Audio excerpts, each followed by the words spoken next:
Israel ইরানের মধ্যে চলছে হামলা পাল্টা হামলা। এই হামলার মধ্যেই আমেরিকার মিত্র দেশ জর্ডানে ড্রোন হামলা হয়েছে।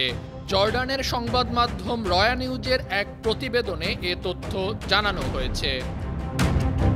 প্রতিবেদনে বলা হচ্ছে, জর্ডানের রাজধানী আম্মানের উথাইনা এলাকায় একটি ড্রোন বিধ্বস্ত হয়। এতে ব্যাপক ক্ষয়ক্ষতি হয়েছে। তবে ঠিক কোন জায়গা থেকে এই ড্রোন হামলা হয়েছে তা জানানো হয়নি। এই ঘটনার পর একটি বিবৃতি দিয়েছে জর্ডান সরকার। বিবৃতিতে সার্বভৌমত্ব রক্ষায় কঠোর পদক্ষেপ নেয়ার হুঁশিয়ারি দিয়েছে দেশটি। মধ্যপ্রাচ্যে যুক্তরাষ্ট্রের বিশ্বস্ত মিত্র জর্ডান। দেশটিতে মোতায়েন আছে মার্কিন প্রতিরক্ষা ব্যবস্থা। সেখানে রাখা আছে কয়েক হাজার মার্কিন সদস্য। এছাড়া মার্কিন গোয়েন্দা সংস্থা সেন্ট্রাল ইন্টেলিজেন্স এজেন্সি সিআইএ জর্ডানের গোয়েন্দা সংস্থার সঙ্গে ওতপ্রোতভাবে কাজ করে। আন্তর্জাতিক ডেস্ক, বান্না টিভি।